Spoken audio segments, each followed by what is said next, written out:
jusque-là, j'ai toujours pas raconté ma fameuse Roqia forcée que j'ai eue Ah il y a ouais, quelques c'est vrai, semaines. j'ai oublié. Vas-y. Ça, je l'ai jamais raconté, c'est quand même une dinguerie. Mais ouais, voilà quoi. Dites-vous, il y a 2, 3 semaines au Maroc, je me suis pris un mini guet-apens en quelque sorte. Dans le sens où en fait bah ma famille ils m'ont pas dit où est-ce que en fait on m'a dit que j'allais voir un truc pour les appartements puisque j'investis dans l'immobilier au Maroc depuis quelques années moi et du coup bah ils m'ont proposé on va dire un plan dans une ville, je vais pas dire c'est laquelle, au Maroc. Ils m'ont dit ouais voilà dans l'immobilier c'est bien là-bas et j'étais tout naïf, c'est normal, je leur ai fait confiance, je les ai suivis et c'est pas je monte à l'étage, je vois je suis chez une famille, je vois il y a un imam, il me serre la main, déjà j'ai compris qu'il y avait un guet-apens avec quelque chose de bizarre. Parce que je lui serre la main, il me regarde droit dans les yeux, il me serre fort la main. Et je me suis dit, vas-y, c'est bizarre. Je suis monté en haut. Il m'a dit, ouais, c'est qui est malade. J'ai dit, comment ça, c'est qui est malade? C'est bon. Et là, c'est bon, j'ai compris. En fait, j'ai compris dès qu'on m'a dit, on monte en haut. Et après, bah, du coup, c'est bon, mon Bashka, frère, il a. on peut pas Ouais. monter en bas. Hein? Ah oui. Mais ouais, C'est blague à part. merci. Mais oui, du coup, voilà, c'est ça. Et quand du coup, je suis monté à l'étage, et on m'a dit de m'asseoir, de me détendre et qu'il va me faire une oloria. Et j'ai demandé à mon frère, je lui dis, mais t'es pas sérieux, pourquoi tu fais ça? Et en fait, c'est parce que lui, justement, en fait, pour lui, je suis allé trop loin en faisant des lives, en fait. Parce qu'un jour, j'avais fait une pause de live pendant pas mal de temps, parce qu'en fait, il m'avait cramé dans les lives. Il m'a dit, ouais, c'est très grave. Ma mère, elle m'avait gueulé dessus. Enfin, j'ai eu des problèmes, quoi. Mais à la fin, j'aurais fini par leur expliquer pourquoi est-ce que je faisais ça. Et eux, ils détestent, certes, ils détestent ça, hein. Ils ont horreur de ça. Et je le sais. Mais disons que c'était compliqué pendant cette petite période. Mais du coup, bah, mon frère, il m'a fait la ruqya forcée. Il croyait que c'était des genoux qui avaient pris possession de mon corps depuis quelques temps, depuis que je suis revenu de ma Umrah, parce que c'est vrai que j'ai beaucoup changé sur ça, on va dire sur les positions. Et après, bah, du coup, il a fait la ruqya, il m'a fait la récitation. Il s'attendait à ce qu'il se passe quelque chose, il s'est rien passé. Et là, il s'est passé un truc, mais vraiment, j'ai rigolé, hein. Mais j'ai rigolé, c'est quand il a fini la ruqya, je lui ai dit, bah non, bah, je me sens bien. Il m'a dit, t'as pas vu des trucs et tout? Oui, j'ai fait une Umrah Et pendant le juste, Ramadan. juste pour répondre, ça s'est passé il y a quelques semaines là. J'étais pas, enfin, oui, j'étais apostat, donc c'est quand ça me. Attends, de C'est quoi vous récent, parlez? c'est récent. La Umrah, non, j'étais pas apostat, du coup, ça a aucun sens. Mais sinon, oui, ça c'est récent, du coup, la ruqya qu'on m'a fait. Et en fait, je regardais autour, et en fait, enfin, genre, enfin, à la fin, genre, il m'a dit, ouais, qu'est-ce que tu vois? Est-ce que tu vois quelque chose? Je lui ai dit, bah, je sais pas, le Zellige, il est stylé, je sais pas, il est beau. Et mon père, il a commencé à rigoler derrière, parce que c'est pas mon père qui a choisi. En fait, c'est mon frère qui a organisé la Ruqya forcée. Mon père aussi, il était pas au courant, il était pas d'accord qu'on me fasse ça. Parce qu'il sait que j'allais très bien dans ma tête et qu'il y avait aucun problème. Et du coup, bah, voilà. Et à la fin, bah voilà, mon frère, il parlait à ma place, il me disait comme quoi, depuis que j'ai quitté l'islam, je suis Darwin. Genre en mode, c'est mon prophète, genre Darwin, c'est mon nouveau dieu. Il me dit, je suis Darwin, les trucs comme ça, et eux, on sait que, vas-y, c'est des trucs pour égarer les gens de la religion. Alors que, genre, je sais pas, ça n'a aucun sens. Bref, il sortait des arguments pourris. Et là, j'ai commencé à débiter devant le raqi. En fait, je lui ai fait comprendre quelque chose. Je lui ai dit, ouais, en fait là, moi, j'ai demandé, en fait, parce que lui, la poucave, hein, directement au imam, il lui a dit, ouais, il est apostat. Je me suis dit, mais il est con, quoi, je suis au Maroc, là, il est en train de dire ça au calme. Je lui ai demandé, je lui ai dit, wesh, kain hadd ar-ridda hna. Tu vois, je lui ai demandé juste pour être sûr s'il y avait la peine de l'apostat. Il m'a dit, non, non, elle n'est pas appliquée, t'inquiète. Il m'a dit, t'inquiète, et de toute façon, tout ce qui est dit, ça sera entre nous. Il était pas méchant, franchement, l'imam, hein. Il était sympa et tout. Enfin, le raqi.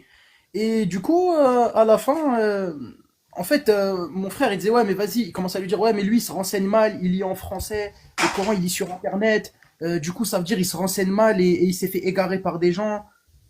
Je lui ai dit, bah non, je me renseigne correctement. Il m'a dit, non, bah vas-y. Je lui ai dit, bah viens, on vérifie tout de suite les sources avec lui. Je lui ai parlé, je lui ai dit la méthodologie que je fais pour comprendre. Je lui ai expliqué, voilà, quand tu lis un verset, c'est pas juste tu lis, après tu regardes la traduction et c'est fini. Non, tu vas aller lire l'exégèse, tu vas regarder justement l'interprétation des savants, des mufassirun. Et là, il m'a dit, ouais, vas-y, vas-y, attends, stop, vas-y, dis-nous tes mufassirun, on va vérifier, on va voir s'ils sont simples, enfin, si c'est des fiables ou pas. Lui, il les connaissait pas, mon frère, hein, il est complètement ignorant. Lui, il dit qu'Aïcha, elle a 19 ans, mon frère, hein, pour vous dire le niveau d'ignorance. Et c'est le plus chiant, en plus.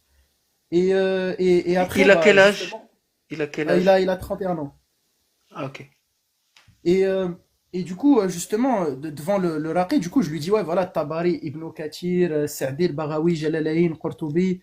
Nawawi, Saadi. Bref, je lui ai sorti tous les Mufassirin, il m'a dit oui, bien sûr. Ibn Abbas, il m'a dit ouais, bien sûr, c'est tous des sources très fiables, bien sûr, oui, c'est ça. Et lui, je me suis retourné devant mon frère, je lui ai dit voilà. Je lui ai dit ok, maintenant pour les hadiths. Du coup, un hadith, il y a les différents grades. Je lui ai expliqué du coup Da'if, Hassan, Sahih et Mawdou'.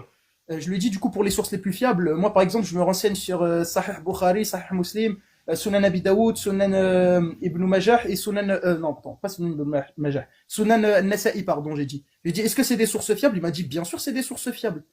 Et là, du coup, je me suis encore retourné devant mon frère. Je lui ai dit, voilà, t'entends? Tu regardes maintenant, tu me dis, moi, je me renseigne sur Internet. Vas-y. Et du coup, après, mon frère a dit, ouais, mais il lit en français. Et c'est le Raqi qui a répondu, qui lui a dit oui. Enfin, déjà, parce que c'est faux, je lis en français, mais je sais lire en arabe. C'est juste, certes, je lis lentement, mais je sais lire en arabe. Et j'ai demandé justement à mon frère, enfin, c'est le Raqi qui a répondu à mon frère. Il a dit, ouais, mais ça veut rien dire, parce que ça, c'est l'état facile. Justement, s'il se base sur l'état facile, normalement, c'est pas une lettre près que ça va changer tout le sens d'un verset, tu vois. Et là, mon frère, bref, il a bégayé. Et je lui ai dit, attends, mais maintenant tu veux qu'on fasse un test de connaissance entre moi et le Raqi? Mon frère m'a dit, ouais, bah vas-y, bah s'il veut, lui. Je lui ai dit, ok, moi, tu vois, j'ai un petit peu lu la Sira Nabawiya d'Ibn Ishaq, celle du prophète. Je lui ai dit, est-ce qu'on peut tester juste pour voir si tu connais à peu près certaines histoires? Tu connais l'histoire des Bani Quraïda et des Banu Nadir? Je te jure, il m'a dit non, je connais pas du tout. En fait, c'est toi, Borchkak, qui les... Qui a fait T'as test. retourné le guet-apens contre eux. Mais c'est exactement ça. Eh, le Raqi, il savait pas c'était quoi les Banu Nadir et les Banu Quraïda. À la fin, je te jure, toute ma famille, ils étaient en mode, ils me regardaient en mode, mais on va faire quoi avec lui? Je leur ai dit après, quand je suis rentré dans la voiture, j'avais la haine, hein. J'avais vraiment la haine. Je leur ai fait un petit tajwid, tu vois, pour les préparer. Je leur ai dit, vous voulez que je vous fasse un petit tajwid? Parce que j'étais en mode vraiment provocateur, la vérité. Et je leur ai fait tajwid un petit peu sur la Rashia, Surat al-Fajr, un petit peu Surat al-Mulk. Je leur ai récité, tu vois, les surats que je connaissais. Et après, je leur ai dit, maintenant, on va parler des Banu Quraïda, des Banu Nadir. Et à chaque fois que je racontais chaque détail, en leur disant les sources et tout, ma mère, pendant qu'elle entendait, elle lâchait des Adoubillah, Mishtarajim, Mishtarajim. Je me dis, mais comment ça, Adoubillah, Mishtarajim, c'est tes textes? Quel Adoubillah, Mishtarajim? C'est littéralement ce qui est écrit. Nous, on vous a fait croire le voisin juif du prophète, ça n'existe pas. On vous a fait croire le prophète, il a coupé une partie de sa djellaba pour faire accoucher des chats. Parce que je sais pas si tu connais cette histoire. Ça aussi, hadith maoudou. Je leur dis toutes ces histoires qu'on vous a racontées pendant l'enfance, on vous a pissé dans le crâne. Par contre, violer une femme esclave captive de guerre, qui est mère de famille, qui était mariée, et que t'as pragmatisé son mari, et que tu la violes le même jour où t'as pragmatisé son mari, bah ça c'est halal, tu vois. Je leur dis, et par contre la musique c'est haram. Attention, hein, il faut pas manger avec la main gauche et boire debout, hein. Faites très attention. Et je leur disais des trucs comme ça. Par contre, avoir des rapports S avec une gamine de 9 ans, halal. Tu vois, je leur lâchais des trucs comme ça. Ma mère, elle fait ça. C'était scout, alina la kat kfar.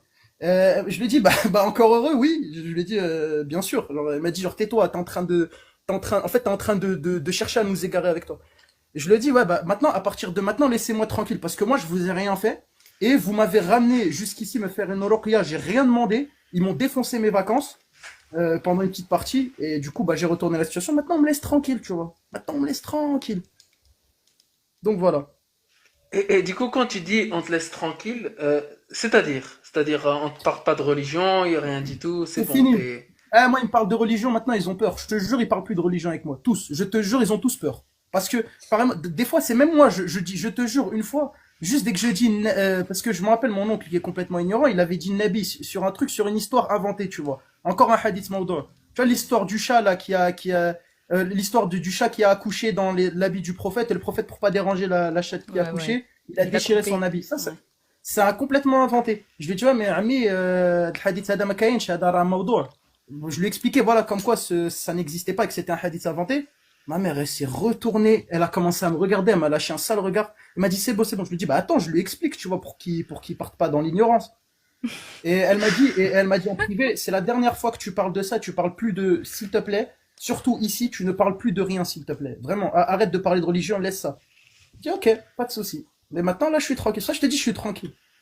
Ah oui. Mais Et vous, franchement, et franchement, vas-y, vas-y. Borska, j'ai kiffé ton témoignage, hein. Après, je comprends, ça t'a énervé. Mais j'avoue, là, j'ai kiffé en vrai, hein. Ouais, Mais, moi Ah aussi, ouais, je découvre en même bah, temps. ça fait plaisir. Et en fait, vous savez que la ruqya existait bien dans la période pré-islamique. Vous savez pas ça? Bah, l'exorcisme. Non. Oui. Ouais, mais Ruqya existait vraiment avec les polythéistes aussi, pas l'exorcisme des chrétiens ou du coup, il y a des textes de l'islam qui parlaient, des hadiths sahih, qui parlaient de la ruqya, comme quoi elle existait dans la période pré-islamique, et il y a certains compagnons qui ont posé la question au prophète, est-ce qu'on pourrait l'utiliser aussi? En fait, le prophète a répondu, comme quoi on pourrait l'utiliser tant que ça blasphème pas, tant que ça nuit pas à Allah et son prophète, dans ce sens-là. Et je sais pas, t'as commencé à suivre Atlas, Borshkak, et Ouais, ouais, je t'invite à aller regarder sur YouTube. Je lui fais un petit peu de la pub parce qu'il met un masque comme moi, ouais, et ouais. j'aime beaucoup ce mec-là. Il Ce a, genre, moi, je crie, c'était toi en plus. c'est vrai, ouais, Atlas, salut à toi si tu tombes sur une Ouais, je rediff le comme ça. suis aussi, ouais, il est bon. Ouais. Et Atlas, il avait déjà fait des débats avec des raqis. Et vraiment, tous les raqis, tous ceux qui font de la ruqya, c'est des charlatans. Vraiment. C'est des gens Oui. qui vont profiter de la naïveté des gens, qui vont profiter du dogme pour avoir de l'argent. Parce que la ruqya n'a aucune base religieuse dans le sens où il va faire de qala Allah, qala Rasoul et que c'est quelque chose de licite. Dans le sens où, en fait, ils ont aucune méthodologie qui est sunnite, par exemple. Tout ce ils vont faire, c'est des choses inventées. Par exemple, si quelqu'un a une maladie, par exemple, psychologique, bah, ils vont dire que c'est un genou ou quoi que ce soit. Il n'y a aucune base, ni aucune information qui va distinguer une maladie psychologique d'une maladie religieuse, selon eux, bien sûr. Et c'est pour ça que quand j'ai écouté le débat, les débats d'Atlas avec Deraqi, j'étais mort de rire. Ils savaient rien sur la religion. Ils se faisaient démolir, vraiment. Et c'est ça qui était intéressant. Ouais, c'est même pas étonnant, hein. Mais justement, quand t'as dit, en fait, comme quoi c'est des charlatans, j'ai oublié de te dire un détail. Tu sais qu'à un moment, il avait appelé une femme. En fait, enfin, c'est une femme soi-disant qui travaille avec lui. Et il lui a donné mes coordonnées. Il lui a dit, voilà, je m'appelle comment, nanani, nanana. Mais c'était vraiment un truc de shirk innovateur, hein. Moi, ça aussi, ça m'a choqué. Je me suis dit, mais qu'est-ce qu'il fait là? Limite, elle parlait comme une voyante. Elle disait déjà, lui, c'est pas un enfant souhri. Par contre, il a reçu un sort d'une femme juive. Mais ça, elle lui a dit au téléphone. Et lui, il me l'a pas répondu parce qu'il savait que j'étais un minimum avec un esprit critique. J'étais pas un ignorant, un débile qui va gober tout ce qu'on raconte. Donc, du coup, il me l'a pas répété. Il a raccroché. Il a pas répété ça, mais je l'ai bien entendu le dire. Et dès que j'ai dit ça, j'ai commencé à rigoler et je le regardais. Et lui, je te jure, il a vu que ça allait pas passer avec moi de me raconter des débilités comme ça, tu vois. J'ai pris un sort. Enfin, il y a une juive qui m'a fait de la sorcellerie. Déjà, je sais pas ce qu'ils ont avec les juifs et leur sorcellerie, mais bref. Mais je connais aucune femme juive d'ailleurs. J'ai qu'un seul pote fils de juif, mais même lui, il est pas juif. Mais bref. Et Mais en tout cas, j'ai trouvé ça bien drôle et après, bon, il me l'a pas raconté, il me l'a pas ressorti, donc bon, on va dire que c'est que la charlatante qui l'a appelé. et du coup, la fin, ça s'est passé comment? C'est-à-dire, tu lui as parlé de Banu Quraïda, etc. Il ne savait pas, tu as dit lui raconter. Euh, mais moi, ce qui m'intéresse, c'est la conclusion. C'est vraiment la fin avec lui. C'est bon, il t'a dit, ok, je connais pas, tu lui as dit, ok, c'est bon, c'est pas grave. Vas-y, En salam fait, alaikum, j'ai il est pas voulu parti. lui raconter parce que c'était trop hard. En fait, je voulais pas lui raconter. Je lui ai dit, bah vas-y, va te renseigner parce que c'est important, il faut lire quand même. En fait, je leur faisais la leçon, je leur disais, c'est important quand même de connaître la biographie du prophète. Tu vois, genre, je faisais des petits trucs comme ça, mais je voulais pas dire parce que déjà, il y avait ma mère, mon père, et en fait, chez ces gens chez qui on était allés, il y avait des gens de sa famille. Il y avait une maman, il y avait un papa, il y avait un grand-père. En fait, j'étais vraiment entouré de je sais pas combien de personnes. Et commencer à raconter des histoires comme ça, tu vois, c'est très dangereux pour moi, surtout au Maroc, tu vois, dans l'endroit où j'étais, c'était un petit peu une zone très conservatrice. Tu vois, c'est pas à Casablanca, ça c'est pas les buildings, c'était vraiment une zone assez. C'est pas l'Arabia non plus, c'est pas la campagne, mais presque quoi. C'était pas une zone très développée quoi. Donc Ok. l'ignorance là-bas, c'est énorme. Et tu dis un truc qui va les choquer, ils vont dire que t'es un jahel et tu vas te prendre. Ah bon, de toute façon pour eux, j'étais un apostat, mais en fait, je pouvais rien dire de dingue. Mais juste, en fait, ce que j'ai fait, c'est que j'ai donné les outils et en fait, j'ai prouvé que ma manière de me renseigner, elle était parfaitement correcte. Devant mes parents, pour comme ça, ils me disent pas, ouais, mais toi, tu te renseignes. En fait, l'histoire de, moi, mon frère, il parlait beaucoup. Il me disait, ouais, mais toi, tu te renseignes sur Internet, et tu sais, lui, il est extrêmement complotiste. Vraiment, lui, laisse tomber. Lui, n'importe quel truc, c'est la CIA, c'est le Mossad. C'est la CIA, c'est le Mossad. Je te jure, il abuse, hein, mais tu sais que lui, vraiment, c'est un niveau de complotisme extrême. Même à la Mecque, frère, il répandait son complotisme à tout le monde. Il disait, parce qu'en fait, ils veulent, en fait, les gens, les Darwin et tout, la science, ils essayent, en fait, de trouver des contradictions avec ce que dit le Coran. Tu sais pourquoi? Comme ça, après, ils égarent un maximum de gens. Les gens, ils suivront plus les religions. Ils vont commencer à adorer l'argent. Tu vois, ils vont se prosterner devant l'argent. Et s'ils se prosternent devant l'argent, ceux qui détiennent l'argent, eh ben, c'est eux qui contrôleront le monde. Donc, en fait, ils veulent devenir les nouveaux dieux. Je te jure, ils balancent ça à la Mecque. Dans notre groupe de voilà, regarde le niveau de complotisme de malade. Et moi, pour le coup, moi, je comptais jamais parler de lui, mais vu parce que comment il est parti en cacahuète avec moi, ça y est. Ça m'a vraiment énervé. Moi, je lui parle quasiment plus pour ça et franchement ça m'a un petit peu fait chier quoi et surtout que je sais que maintenant ah oui d'ailleurs j'ai pris le numéro du Raqi hein. Voilà en fait ça s'est fini comment j'ai pris son numéro et il m'a dit ouais j'aimerais bien apprendre ce que toi t'as appris en fait c'est limite lui qui me disait ouais j'aimerais bien voir certaines choses et tout. Je C'était te jure il m'a lâché bien. le truc comme ça hein, au calme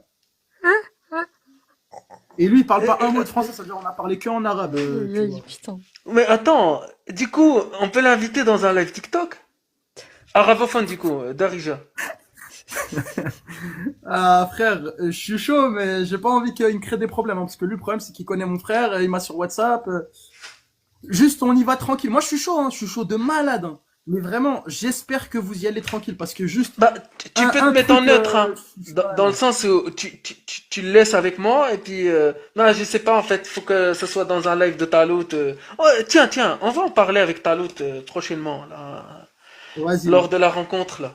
Peut-être Ah, qu'il attends, sera, je il crois que sera c'est le Bratlas intéressé. qui a raison. Ah non, c'est pas le Bratlas. Mais ouais, franchement, ça serait intéressant. En vrai, ce serait drôle, mais voilà. En tout Ouais, cas, non, mais c'est intéressant. Non, mais c'est très marrant. Ce témoignage-là, bah, je vais te découper. Si tu veux, tu le vas-y. mets sur ta page YouTube et, bon, on le mettra tous les deux si tu veux, y a pas de souci. Avec Ouais, plaisir. voilà, bien sûr. Mais avec plaisir, tu peux même le publier en premier. Moi, j'ai pas de problème avec ça. Non, t'inquiète, avec plaisir, y a pas de souci. Et, euh, et quand tu étais en train de raconter, Shana est intervenue et je me suis posé la question. Bah, après, peut-être tu l'as déjà dit, Shana, dans des lives. Moi, je le sais pas. J'ai jamais assisté à un des lives que tu dis c'est quoi qui t'a permis d'ouvrir les yeux? Ça, c'est la question qu'on pose au début. C'est quoi la petite goutte qui fait déborder le vase, ou je sais pas, l'eau dans le vase. Si tu Non, peux on a répondre. compris. Oui, oui, Ouais. T'inquiète, on a compris. le déclic, quoi. Exact. C'est la question pour qui? Pour toi.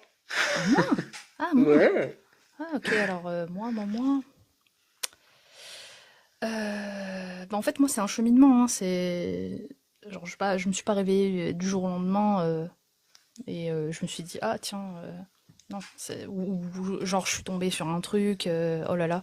Non, non, ça a été un cheminement. Bah, déjà, moi, j'étais une musulmane par défaut, voilà, issue d'une famille musulmane, et bon, voilà. Je savais qu'il fallait faire les 5 prières par jour, le ramadan, tout ça. Et donc moi, je m'efforçais à faire à peu près, hein, pas tout, mais à peu près ce qu'il fallait, en tout cas tout ce qui était obligatoire. Et après, c'est, je sais pas, par la force de Internet, de l'algorithme, je suis tombée sur des posts, je suis sur une conversation entre un coraniste et un sunnite. Et le sunnite, voilà, il balançait des trucs, le coraniste des trucs. Et donc, voilà, surtout des hadiths. Moi, j'étais pas du tout dans les sources, quoi. Je faisais les trucs de base. Et donc, une suiveuse, quoi, voilà. Donc, du coup, ben, j'ai découvert plein de trucs, comme le mariage c'est-à-dire l'âge de Aïcha, lorsque Mohammed l'a, l'a mariée, hein. Et bon, j'ai Le lu gars. tout ça, à la Gardeh, voilà. Et donc, du coup, bah, moi, tout ça, moi, je l'ai découvert. Comme tout le monde, comment dire, je croyais à la fausse histoire de elle avait 19 ans, tout ça, etc. J'avais vu à l'époque une vidéo d'un professeur belge, il me semble, qui disait Oui, oui, c'est que ça. voilà, machin, etc. Et donc quand j'ai vu qu'il y avait plusieurs sources qui validaient qu'elle avait bien 9 ans, et enfin qu'il l'a mariée à l'âge de 6-7 ans et mariée à 9 ans, consommée à 9 ans, bah, je dis non, là, attends, un, ok, tu peux te dire, vas-y, il y a un problème. Deux, trois, quatre, cinq, abusez pas non plus, donc il doit y avoir un problème. Et donc à partir de là, ça a été le premier truc qui a fait que j'ai rejeté la sunna. Je suis devenue par la suite coraniste, donc j'essayais de faire un peu ce que tous les coranistes font, défendre Et, les textes, le Coran, tout ça. Hmm. et attends, dans cette petite période-là, ça a duré longtemps ou pas? Non, non, ça a pas duré quelques mois, mais Coraniste. ouais, non, quelques mois, parce que Et qu'est-ce, j'étais trop en dissonance. Ouais. d'accord, mais qu'est-ce que tu essayais de faire dans cette période-là? C'est-à-dire, ce qu'ils font les coranistes maintenant, c'est Mm. prendre un mot, dire qu'il signifie pas, prendre un Ben, autre mot du je vais te Coran. dire, Ouais, vas-y. je vais te dire. Et c'est là où en fait j'ai trouvé que c'était absolument pas rationnel tout ça. C'était bizarre comme méthode parce que t'as le Coran qui est voilà supposé être divin. Et j'avais toujours un truc qui revenait assez souvent comme argument, c'est le Coran, donc c'est la parole divine. Allah te parle à travers le Coran, donc c'est voilà donc et en gros ben c'est un peu comme un moyen de communication avec Dieu. Très bien.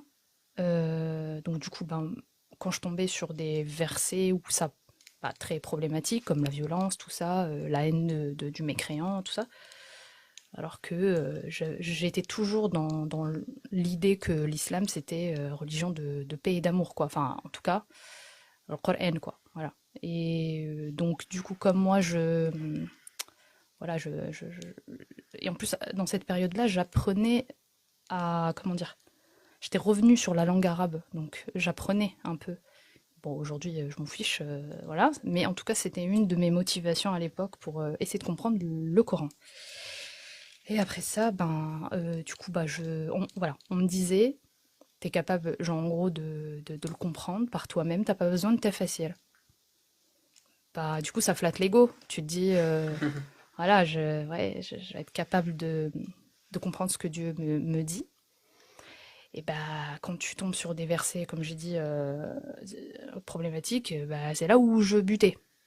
Donc je me dis, attends, c'est pas normal, parce que si moi, je le comprends comme ça, l'autre, admettons, moi je prends un verset, je sais pas moi, sur lequel par exemple celui qu'on avait lu tout à l'heure là, sur le fait que les mécréants n'auront pas leur place au paradis puisqu'ils ont mécru en Allah ou qui ne croient pas, bref. Bah, du coup, comment je peux interpréter ça?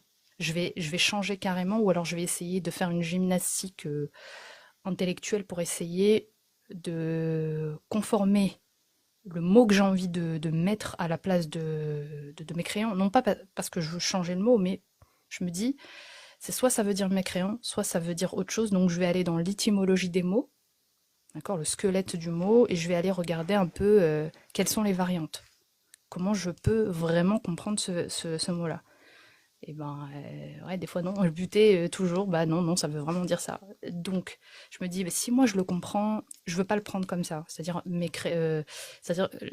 comment Allah il désigne les mécréants, comment il parle de quelqu'un d'autre, et ben il va choisir de le prendre comme ça dans ce cas. Donc ça veut dire en fait il va le prendre comme il l'a compris comme ça. Donc ça va confirmer ou plutôt lui donner l'idée finalement d'avoir de la haine envers les mécréants, tu vois.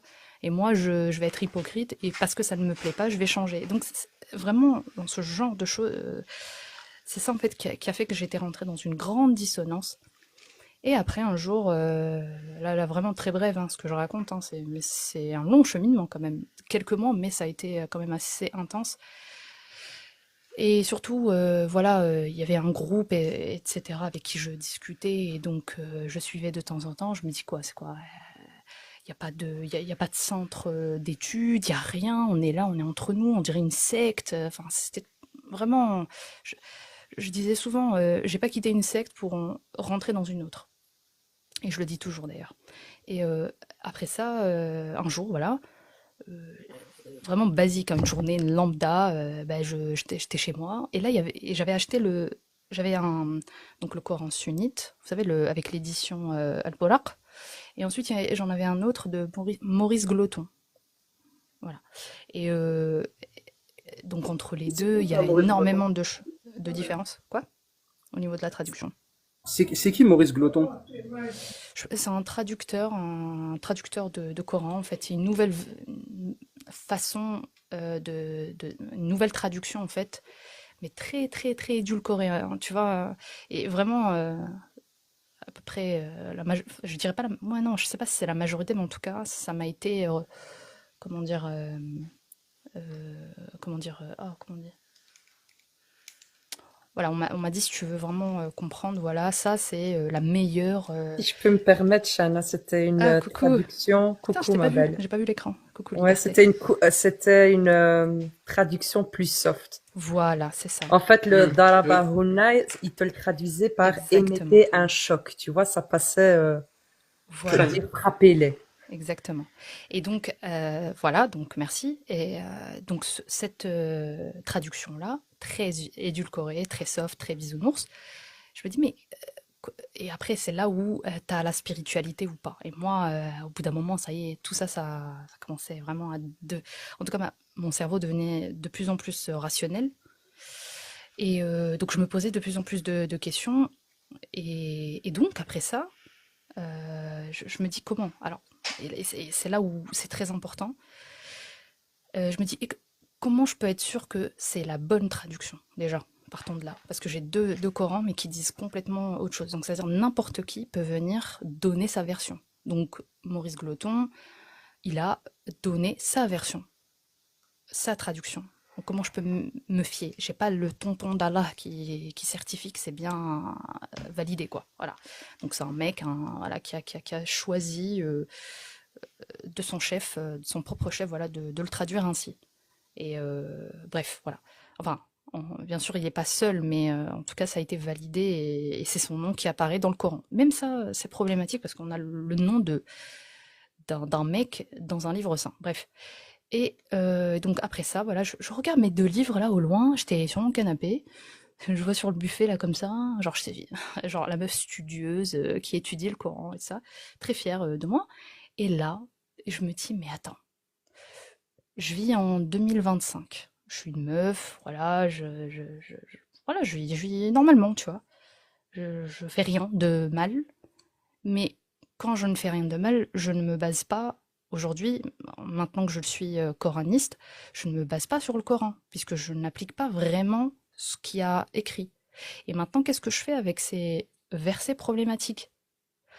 Voilà, encore une fois, ça, c'est une question qui revient. Et à partir de ce moment-là, je me suis dit, ok, en fait, ce livre ne me sert à rien. Ok, je vais faire la meuf, et c'est pour ça que je parlais d'ego. Je vais faire la meuf ouais, qui a étudié le Coran, mais un Coran que je n'applique pas. Et après, c'est là où il y a eu la remise en question de Dieu, etc. Et j'étais pas encore devenue apostate jusqu'à que je tombe sur les lives de Mohamed Salah. Et Mohamed Salah, entre le fait Attends, qu'il parle arabe, c'est le savant c'était un savant même qui a apostasié? oui. Ok, D'ailleurs, c'est bon, C'est, vas-y. il Vas-y. est sur une chaise roulante, je pense. Oui, c'est lui. Ah, celui qui parle avec les chiites, les C'est sunnistes, lui. etc. Ah, putain, je l'adore, ce gars-là. Ouais. Ok, donc on parle bien. Ouais. Et donc du coup, bah, déjà, ne serait-ce que sa manière de débattre, respectueux, tout ça. Et je comprenais un peu. Hein, et merci, hein, parce que, enfin, merci à ma famille, et surtout à l'époque quand il y avait des chaînes. Bon, il y avait Al Jazeera, mais il y avait aussi d'autres d'autres chaînes arabes et surtout l'arabe, le Fosha, avec des films, des séries qui passaient, et donc j'écoutais, je comprenais, parce que ça ressemblait un petit peu à la Darija, hein.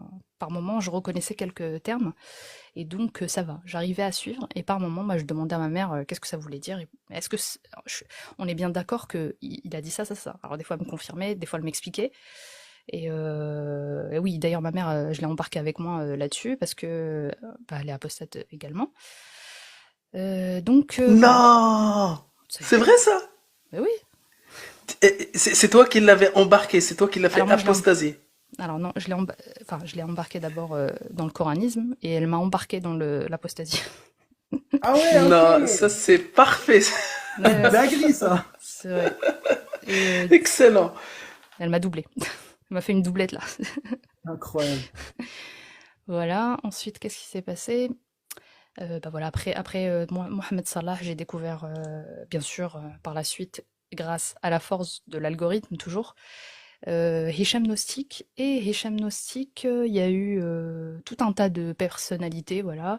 Et dans tout ça, il y avait Jack Le Fou, bien évidemment, Adela, il y avait qui encore? Mihoub. Mihoub, je l'ai beaucoup suivi également, il me faisait beaucoup rire surtout.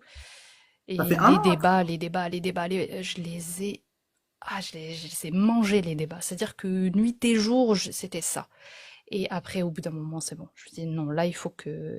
À un moment donné, j'ai dû faire mon coming out pour moi-même me dire c'est bon, arrête.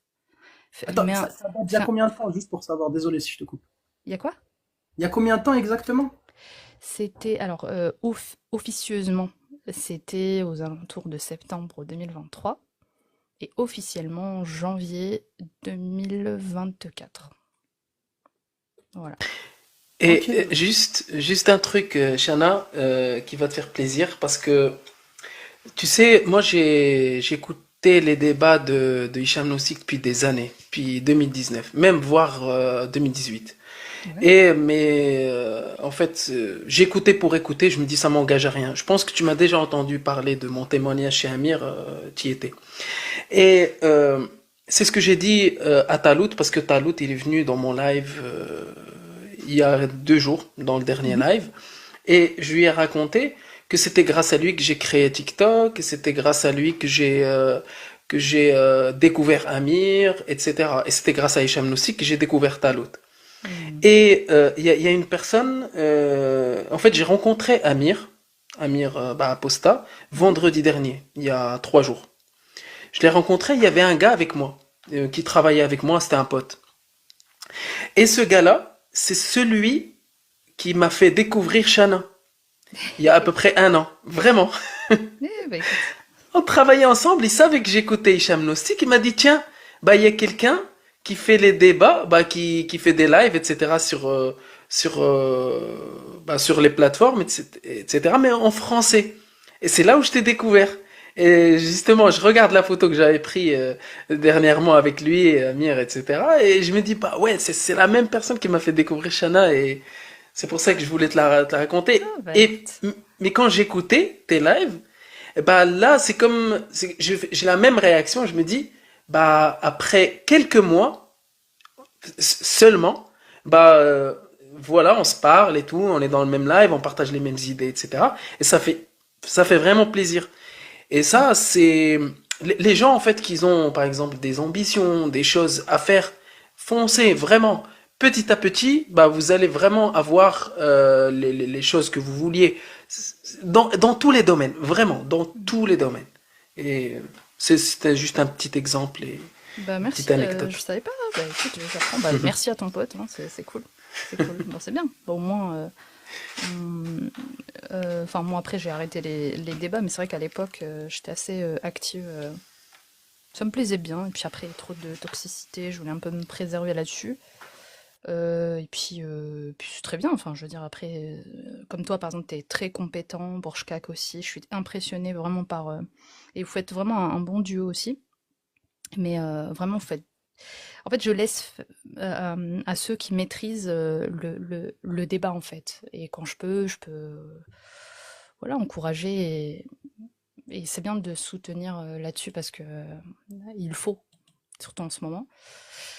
Mais bravo à toi. C'est très bien que tu aies lancé tes propres lives, voilà, que vous faites ça et que vous soutenez tous les deux, en tout cas. Sur, Et c'est vrai, bah merci à toi, Shana. Et tu sais, quand j'ai lancé les débats, bah, quand j'ai lancé, je voulais parler vraiment d'islam, je l'ai fait avec mon propre compte, avec ma propre tête, etc. Et j'avais tellement d'enthousiasme parce que j'avais déjà écouté pendant des années les débats, etc. Mais ça m'a valu des petits problèmes, etc. Mais bon, c'est pour ça que j'ai décidé de créer Agnoslim. Ouais. Mais au début, moi, je sortais avec ma tête. Je me suis même retrouvé dans un débat de Jack avec lui dans le panel, etc. Mais voilà, c'était Et entre. au début, c'est toujours comme ça. Il y a un moment, il y a, on va dire une bonne période de pression. Les gens, parce qu'ils découvrent, donc ils se disent, ah, il est nouveau, donc on va mettre la pression sur lui et tout. Tout faire pour pas qu'il je veux dire, bon, avant je disais mouvement, mais bon, c'est pas grave. C'est-à-dire ce groupe d'apostats s'expandre et s'auto, tu vois. C'est là où il faut vraiment, vraiment résister et foncer C'est ça, ouais. et ne pas, comment dire, se soumettre aux Avoir menaces. peur. Ah oui. Ouais. Tu vois, moi, si j'avais fait ça à l'époque, tu vois, tu m'aurais jamais connu. Je fermerais ma gueule et tu vois? Exactement. Mais moi, ça a fait que me motiver. Et pour te rassurer, tu as dit que c'était une question de connaissance. Tu vas laisser ça à ceux qui connaissent. Bah, tu sais que quand j'ai posé la même question à Talout Mm. avant-hier, Ouais. je lui ai dit pourquoi tu ne fais plus les débats avec les gens. Il m'a dit, bah, en fait, ça a un impact sur ma santé. Ouais. Alors Talout, c'est Talout, hein, attention, c'est quelqu'un qui s'y connaît, mais 10 fois mieux que moi, voire 50 fois, voire 100 fois. Mais, mais ça reste quelque chose, quand tu le prends à cœur, euh, ça pourrait avoir des impacts sur la santé, sur la psychologie, sur beaucoup de choses. Donc c'est pour ça, en fait, ça n'a rien à voir vraiment avec les compétences ou le débat ou quoi que ce soit. Moi, j'ai appris quelque chose depuis quelques mois, c'est que si Jack, si Amir, si même toi, Shana, ou Cassius, euh, prenaient les choses à cœur, je pense pas, ou s'ils n'étaient pas soutenus, bah, ils seront pas là aujourd'hui. Oui, voilà. Et ça arrive que je m'énerve dans les débats, que je fais 15 heures de live, etc. Et tu dis que ça a un impact. Mais quand tu prends vraiment les choses à la légère et tu comprends les gens, ceux qui défendent l'islam sunnite, faut les comprendre, à part certaines particularités ou certaines exceptions, cela non. Mais la majorité, il faut la comprendre, il faut vraiment que ça soit easy, tranquille, même si on se fait parfois insulter, même si parfois comment dire, on fait face à de la dissonance, etc. Mhm. Tant qu'on est, par exemple, moi j'ai jamais vu Jack s'énerver, à part jusqu'à preuve du contraire que je le vois dans un autre live, dans un autre live. Mais ça c'est un secret, c'est un secret de débat. Si tu t'énerves, c'est que tu perds tes moyens, c'est que ça touche une corde sensible. Moi, j'ai tendance souvent à m'énerver pendant les débats de mariage des petites filles. Parce que, vu que je suis papa, etc., bah, ça me touche qu'il y a des gens qui défendent ça. Et je dois travailler sur ça pour que je puisse aussi avoir et mener les débats et pas gagner le débat, mais et le fait que le débat soit constructif, sans énervement. Et si la personne en face s'énerve, bah c'est pas grave. C'est juste que ça prouve qu'elle a perdu ses moyens ou qu'elle a pas d'argument, etc., etc. Et sur ça, Agnoslim, je suis un petit peu d'accord avec toi, mais il faut faire attention. Moi, par exemple, je cherche pas à gagner un débat. Moi, pour le coup, je suis un peu plus, on va dire, pas forcément pour la méthode Jack, mais le fait de créer un contraste, c'est important. Tu vois, par exemple, avec Haroun, tu te rappelles, le mec, les propos extrêmes qu'il avait tenus. Moi, je cherchais pas à le convaincre, je cherchais pas à gagner le débat. Je cherchais juste à ce qu'il expose. En fait, il montre à quel point c'est dangereux, justement, l'endoctrinement quand ça atteint un niveau aussi élevé. Le mec était prêt à, franchement, c'était des dingueries qu'il avait sorti. Je pense, c'est un record. Je crois, j'ai jamais vu ça depuis le jour où on a eu le mec qui avait sorti une Kala sur le live de Oui, Jack, oui, pour oui, ceux qui se oui, rappellent. Pour moi, c'est à peu près oui. le même niveau. Un peu moins, mais à peu près le même niveau. Bah moi, pour lui, ce genre de gens-là, je cherche pas à gagner le débat contre eux. J'ai aucun intérêt, tu vois. Mais C'est juste, ça sert de pièce à conviction, et pour moi, c'est largement suffisant, tu vois. c'est pour ça que j'ai rectifié après, c'est pas vraiment de gagner, parce que pour être honnête, quand il y a un débat qui fasse que ce soit quelqu'un d'athée, agnostique ou déiste qui est face à un musulman sunnite, quoi qu'il arrive, mais vraiment, quoi qu'il arrive, c'est le musulman sunnite ou l'imam ou celui qui défend l'islam qui perd. Dans tous les cas, vraiment tous les cas. Pourquoi? Parce que cette personne-là, quand elle va finir le débat, elle va se poser des questions, elle va se dire, qu'est-ce que j'ai fait? En fait, j'ai juste parlé d'Allah, etc. Et j'ai défendu l'indéfendable parfois d'un point de vue atrocité, absurdité, etc.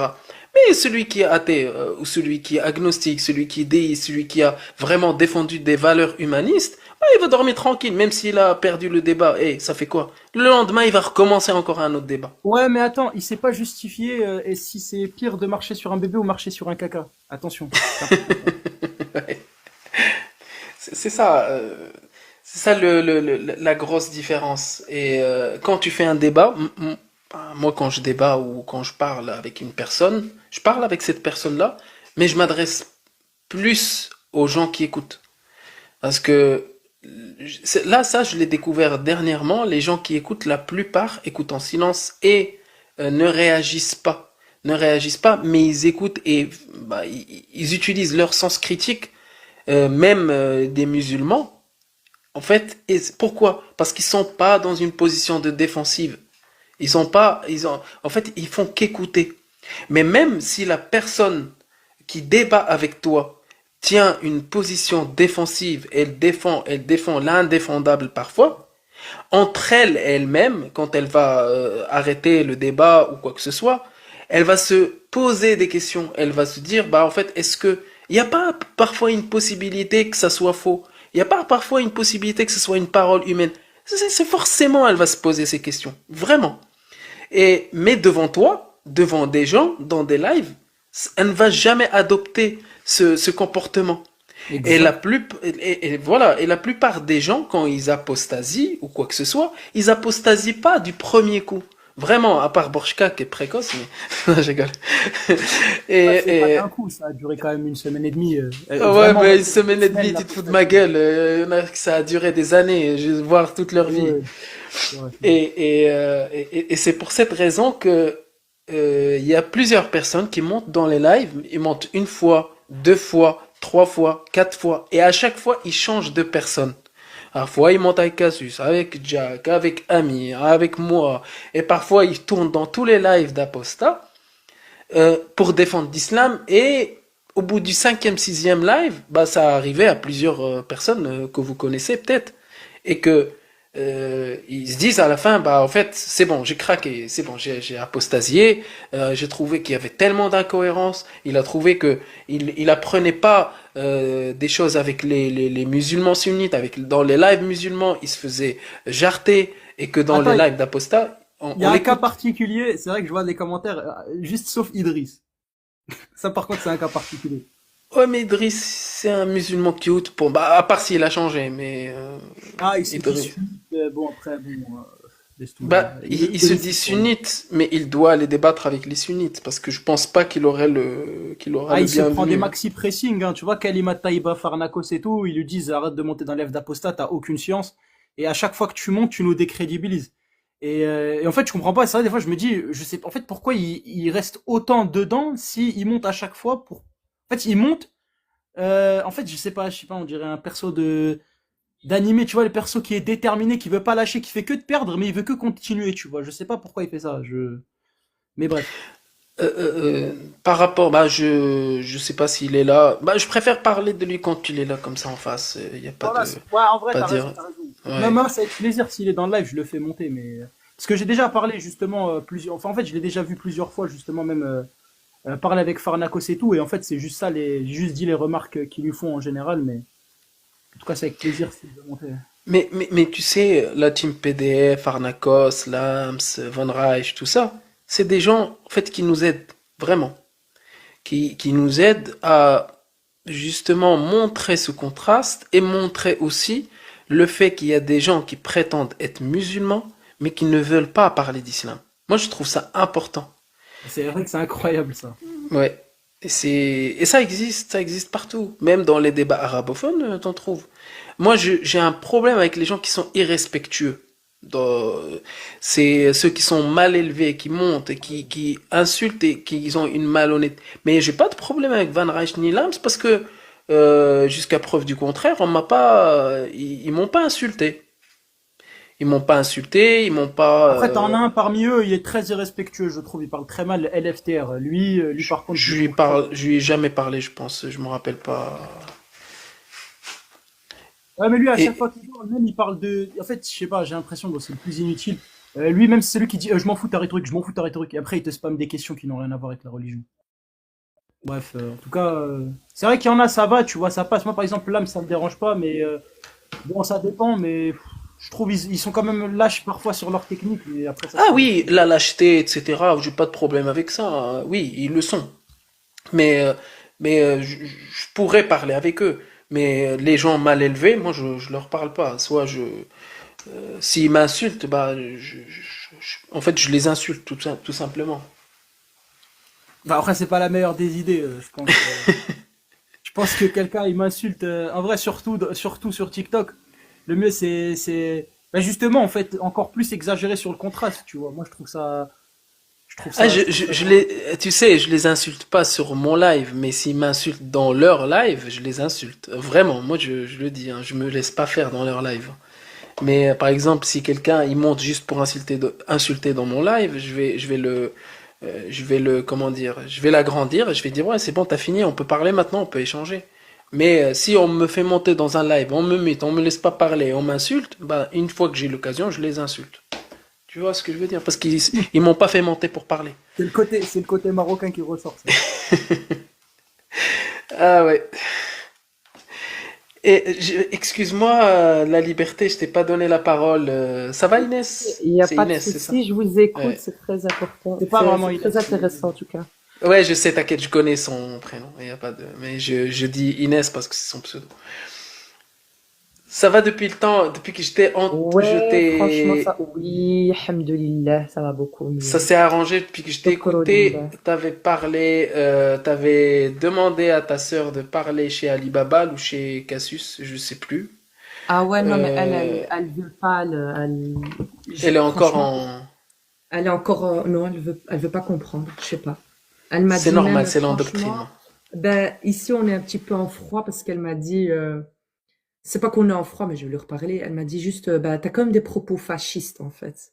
Et c'est ça que je voulais vous poser cette question. Je me dis, comment nous, on peut, tu vois, on essaye de critiquer les textes qui sont invraisemblables et sans se faire passer pour un facho, quoi. Et moi, je veux pas que le travail que je vais faire à ma petite échelle, euh, fasse qu'il y ait des problèmes après, tu vois, par après dans la société. Moi, quand j'entends qu'une femme se fait arracher son foulard ou des actes islamophobes, tu vois. Et, euh, et je voulais vous poser la question, comment vous réagissez, comment vous prenez la chose, comment... tu vois, quand on dit que les apostats donnent du grain à moudre à l'extrême droite, c'est ce que les musulmans reprochent, tu vois. Tu veux répondre à ça, Borchkak, avant? Je vais juste faire un truc et puis. Bah, en fait, ouais, justement, j'allais le dire, moi, c'est très important, justement, de se dédouaner de ce genre de choses, justement, pour éviter qu'on fasse une confusion. Parce que je vais pas citer des noms, mais je connais, par exemple, une apostate, je précise, c'est pas Adèle, hein, mais il y en a une, par exemple, qui dessert totalement la cause des apostats et qui fout un sacré bordel parce que, justement, en fait, en ayant quitté l'islam, en fait, elle rapporte aucun argument, rien de réellement utile. Et justement, je trouve ça dessert un petit peu la cause des apostats. Et je me dédouane bien évidemment. Non, non, tous ceux qui disent dans les commentaires, je parle pas des gens. Je parle pas de la personne que vous citez. Mais en tout cas, voilà, je me dédouane de ce genre d'actes, on va dire, fachos en quelque sorte, de vrais fachos. Par exemple, arracher des voiles, vouloir interdire le fait de vouloir. Enfin, je sais pas. Il y a beaucoup d'actes en fait que je considère comme étant à l'encontre de nos principes en fait. On quitte le fascisme islamique pour avoir un autre type de fascisme contre l'islam. Mais ça Ouais, n'a ça n'a aucun sens. aucun sens, à N'a fond. aucun sens. Oui, voilà, il y Ouais. en a, il a trouvé. Mais oui, moi je trouve ça n'a absolument aucun sens et ça, justement, ça dessert la cause et je trouve c'est complètement débile. Euh, là, je parle pas de politique, hein. Je tiens à préciser, je parle pas de politique. Je parle vraiment des gens qui ont, en fait, en quittant l'islam, ils ont perdu un certain côté rationnel et ils sont juste partis dans un délire, en fait, c'est juste de la haine qu'ils ont, en fait, finalement, envers l'islam, enfin, envers l'islam et les musulmans. Et du coup, bah, le fait qu'il n'y ait pas cette distinction, c'est problématique, justement. Donc, Ouais, je suis d'accord avec toi, Borchkak. Et moi, je peux parler d'Elsa parce que je la connais. Justement, Elsa, elle fait partie de ces gens-là, en fait, que tu as cité, même si t'as pas parlé d'elle. Euh, En fait, il y a je un la connaissais pas. petit... Pardon, j'ai pas entendu. Je la connaissais pas, je sais pas c'est qui, en fait. C'est pour ça Bah que j'ai dit. si, bah je l'ai eu tout à l'heure dans le live et je lui ai dit, on a la même cause, tu vois, c'est critiquer les textes islamiques. Est-ce que tu trouves ça intelligent de venir avec une photo de Zemmour, par exemple? Que lui ne fait pas une critique sensée de l'islam. Lui, c'est... Ouais, j'ai juste pour que ça reste quand même dans le cadre, on va pas rentrer dans la politique, etc. Moi, ce que je voulais dire, c'est que vu qu'on est, en fait, on critique l'islam et que il y a plusieurs partis politiques, il y a plusieurs courants, il y a plusieurs mentalités, il y a plusieurs programmes, etc. En fait, ce qui fait différencier la droite, l'extrême droite de l'extrême gauche ou de la gauche ou de la droite, c'est que l'extrême gauche veut avoir des voix de musulmans. Et vu que les musulmans n'aiment pas ceux qui attaquent l'islam, bah eux, ceux de gauche, ils vont pas prendre comme alliés ceux qui critiquent l'islam, même s'ils devraient faire ça. Et du coup, vu que la plupart des partis politiques d'extrême droite font appel à des apostats, justement, ils se servent d'un point de vue politique pour les attirer, pour attaquer l'islam et faire l'amalgame aussi et faire lier l'islam à l'immigration et à beaucoup de sujets, vu que la plupart des pays des gens qui immigrent vers la France, c'est des musulmans, bah ils vont prendre et se servir de ça pour qu'ils puissent attaquer l'islam et attaquer les gens là d'un point de vue politique. C'est pour ça que la plupart des apostats sont appelés par l'extrême droite. Justement, moi je me dis, la gauche ou l'extrême gauche doivent aussi appeler pour un but humaniste, pour éveiller. Mais vu que la politique c'est très compliqué, la politique c'est une bataille de voix, ça reste quand même compliqué. Du coup, moi, j'aurais bien aimé qu'il y a des partis de gauche qui appellent des apostats pour faire des interviews, pour faire appeler à des chaînes, etc. Mais ça a pas arrivé. C'est ce qu'elle a dit, Cassius, tout à l'heure, ou hier, je sais plus. C'est pas le cas. C'est pas encore le cas. C'est Et dommage.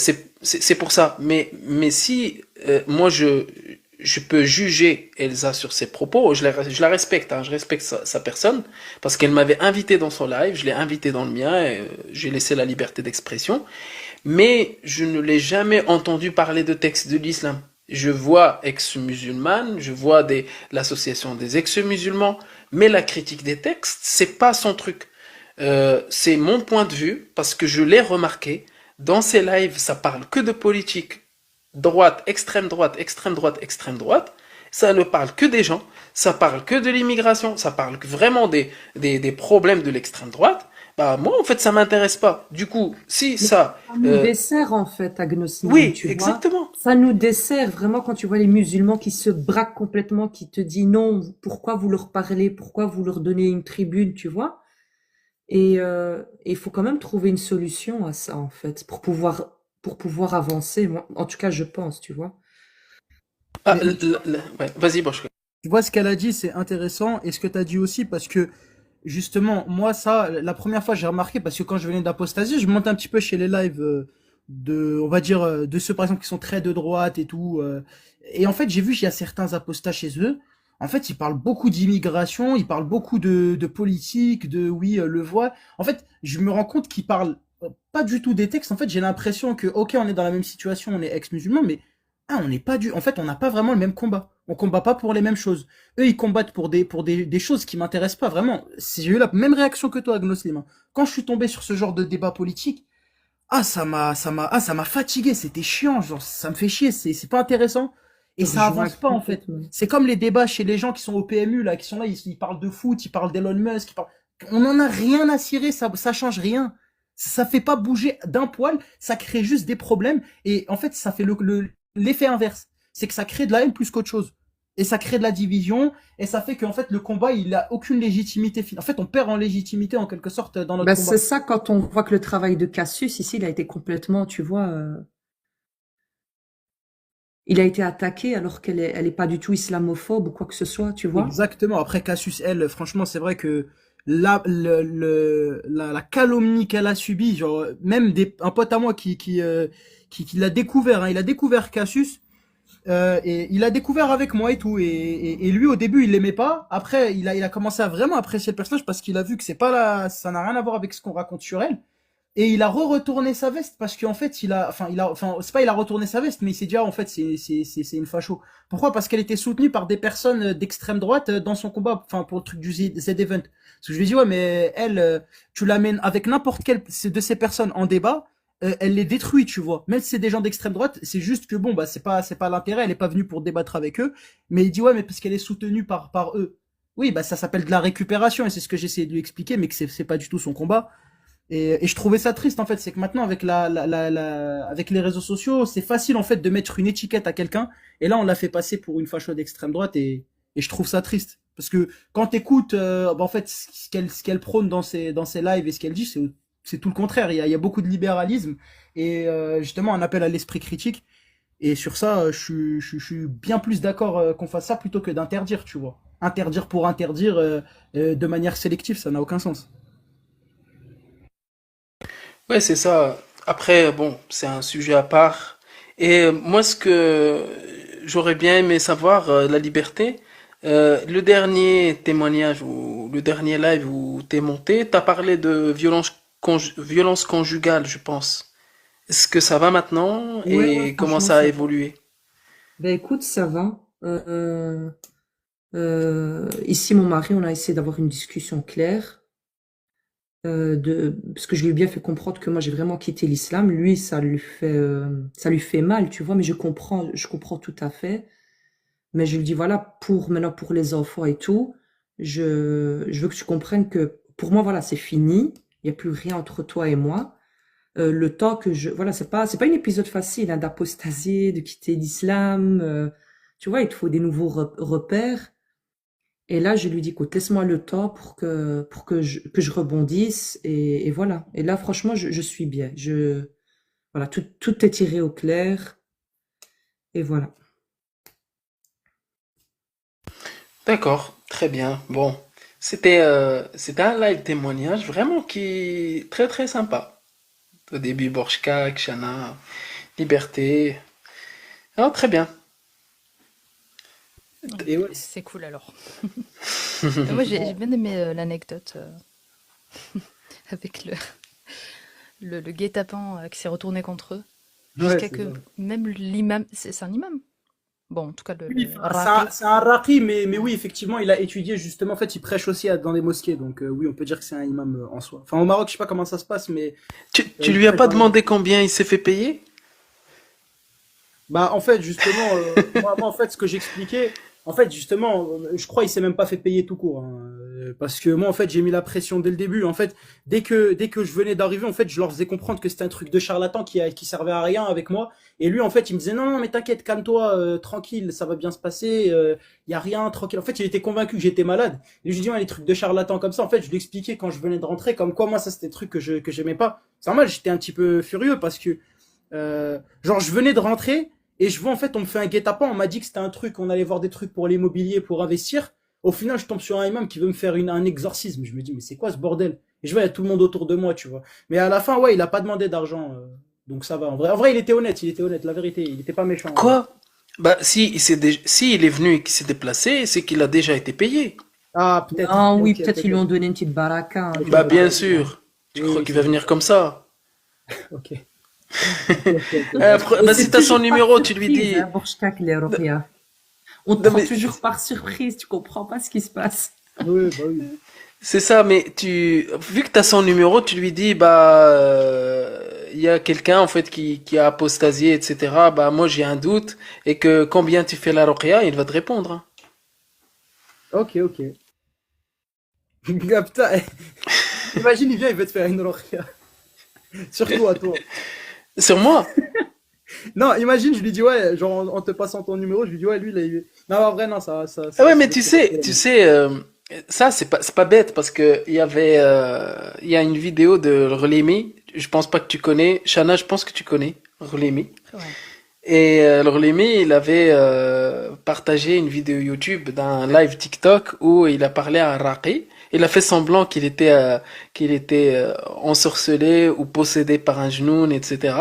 Et il lui a dit, il a fait exprès quand le gars il était en train de lire le Coran, il était en train de dire ah oui, en fait ouais je le sens et il commençait à parler bizarre et tout, mais il faisait exprès. Et c'était marrant parce que il a été jusqu'au bout et franchement moi je peux pas faire ça. Et justement, en fait, c'était un live TikTok sur un match, je pense, et il a fait exprès de, de, de demander à Sarakila de l'exorciser ou j'en sais rien. C'est dinguerie de faire ça. Mais tu sais qu'en fait, j'ai remarqué que c'est très psychologique parce que tu sais que ça te met quand tu te prends la laurier et qu'il y a tout le monde qui te regarde, tu sais que c'est assez stressant, hein. Ça veut dire, je peux comprendre des gens qui n'ont rien du tout, hein, qui sont parfaitement normales et qu'ils voient, ils sont entourés, qu'on leur récite du Coran et que ça met la pression. Ils peuvent Ah, avoir ton une réaction cerveau, il bizarre. bug, hein, Bourchkak. Ah, Ah, ton oula. cerveau, il se dit, c'est fini, il faut que je provoque une réaction. Je suis vraiment malade. Ah oui, ok, je crois que t'as dit ma connexion bug. Oui, oui, non, c'est ça. Après, bon, moi, j'ai pas eu de réaction chelou parce que je savais que déjà, ça allait être suspect. Et en plus de ça, bah, j'avais rien, en fait. Il me récitait, j'étais là, je regardais la décoration, elle était stylée, leur salon, il était beau. À la fin, il m'a demandé, il m'a dit, ouais, tu ressens quelque chose? Je lui ai dit, ouais, j'ai ressenti que le zélige, il est stylé, tu vois. Et mon père, il a rigolé derrière. Mais parce qu'en fait, je trollais un petit peu, je trollais beaucoup même. Tu vois, genre par exemple à un moment, parce que moi j'avais le seum contre mon frère, et je lui ai dit, en fait à la fin, j'ai fait ah oui, ça je l'ai pas dit. Et je lui ai dit au raqi, je lui ai dit tu dois faire une ruqya à lui en pointant du doigt mon frère, tu vois, parce que c'est lui qui m'a fait le guet-apens. Je lui dis fais-lui lui une ruqya à moi. Moi je vais parfaitement bien, je sais très bien ce que je fais et puis voilà. Mais en tout cas, bah, ça s'est fini comme ça, hein. Qu'est-ce que tu veux que je te dise? Ah, c'est sympa, c'est sympa. Et tu dois me raconter ça en face, hein, quand on se verra. Ah d'ailleurs, moi je dis un truc, c'est très important. Le jour où Agnoslim fera un face reveal, moi je dis il y a beaucoup de femmes qui vont apostasier. Je dis ça, je dis rien. Ah non, non, Je non, non, confirme. Je confirme. Moi je le dis. non. Ah merci, merci, Borchkak. Mais tu m'avais fait une remarque. T'as dit que tu pensais que j'étais gros. Pourquoi en fait cette pensée-là? Pourquoi ce préjugé-là? Oh là là, tu vas me T'es tirer des tours. endoctriné. Là, tu me mets dans la sauce là. Là, tu me mets dans la sauce. Non, en fait, ce que je pensais, en fait, avec le masque, je sais pas, on dirait que t'étais un petit peu dodu, on va dire ça comme ça. Moi, je le voyais petit. Tu vois que sa voix comme ça, il a une voix hloua comme ça, au croirait un petit, Eh, il est tu petit. veux savoir, il ressemble à quoi? Il ressemble à Gigachad. Vraiment, il a vraiment la tête à Gigachad, c'est une dinguerie. Et je connais pas ce gars-là que t'as Ah, tu parlé. connais pas? Ok. Non, je connais Et pas oui, du tout. Masha'Allah, Masha'Allah. donc voilà. Et en fait, Amir, quand il m'avait vu la première fois en face, il m'avait dit que j'avais la même photo que je ressemblais à la photo de profil de Lord. Et j'ai raconté ça à Lord. Franchement, il était mort de rire. Gigachad. Du coup, je vais taper Gigachad. Ah, d'accord. Ah, Ouais, mais non, mais il a une mâchoire carrée, lui. Il a un visage chelou.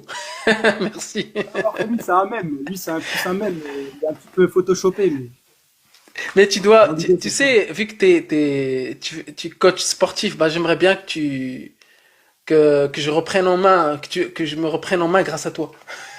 Avec grand plaisir, frérot. Inch'Allah, avec Ah, ça grand fait plaisir. plaisir, ça fait On plaisir. fera un live critique de l'islam, un live sport tous ensemble. Eh bah, Même avec les abonnés. tu sais, c'est pas bête, parce que Hicham Nostik, il faisait ça. En fait, Hicham Nostik, t'avais des lives qui s'appelaient Rokn al-Kafir, le coin du mécréant. Et c'était sur base de Rokn al-Muslim qui passait à la télé marocaine pendant des années et avec quoi on était bercé vraiment. Et il avait des autres lives et il l'appelait Mubashir Sihi, comment je vais appeler ça? Le live de la santé.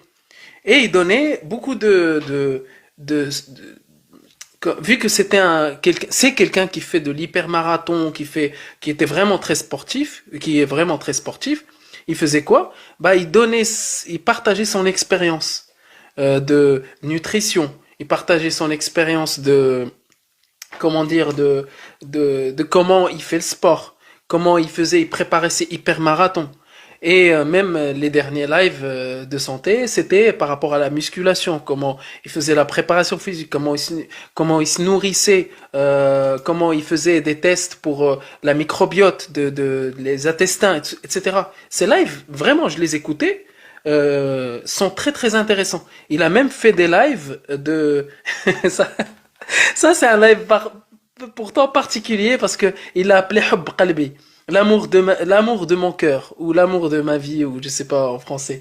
Et il faisait des lives pour faire rencontrer les gens.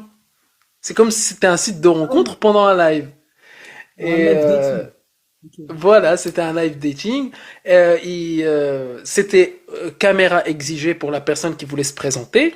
Et il y avait les gens, en fait, les mecs ou les femmes se présentaient, elles disaient c'est quoi en fait leur partenaire de rêve, c'est quoi les caractéristiques qu'elles cherchent ou qu'ils cherchent. Et justement, quand quelqu'un... euh, et après, cette personne-là, en fait, laissait son email à la fin et elle se faisait contacter soit par des femmes, soit par des hommes. Et c'était sympa, c'était sympa. Et c'était surtout rigolo. Et dernièrement, il avait fait, parce que Hicham maintenant, il est tranquille sur les lives, il fait de temps en temps des lives sur Kik et Discord aussi. Et le dernier live, il avait parlé d'un site ou d'une application de rencontre halal. Et cette application-là, en fait, c'était d'un point de vue ironique, Je hein, l'ai bien vu. sûr. Tu l'as vu? J'étais dans le live et j'étais mort de rire avec Lord. On était en train de parler de ça. En fait, il disait que, en fait, c'est gratuit. C'était gratuit, je pense, pour les femmes. Comme dans Euh, une soirée. Gratuit pour ouais, les c'est femmes ça. et payant pour les hommes. C'était ça. Et en fait, c'est gratuit pour les femmes célibataires qui veulent être première femme. Mais par contre, si tu veux être deuxième, non, c'est pas gratuit. Je sais plus c'était quoi exactement, mais si tu acceptes d'être la quatrième ou la troisième, c'est gratuit pour toi. Mais les femmes, par exemple, qui n'acceptent pas, bah ça serait payant pour elles parce que c'est avec l'offre et la demande. Et c'était intéressant, c'était intéressant. Et Hicham, il a tout fait. Ah, Il y j'ai pas avait, il vu y avait ça. d'autres critères, je crois. Mais c'était Oui, un live oui. ça. C'était pas Ouais, une c'était un vidéo. live Discord. Ah, ok. J'y ai assisté sur Discord, moi. Il y a quelques semaines, en plus, j'ai envoyé le lien à Amir, mais je sais pas s'il l'a écouté. Hicham Nosik, il aime bien parler tout seul. Parler, interagir avec les commentaires, répondre aux... Agnostim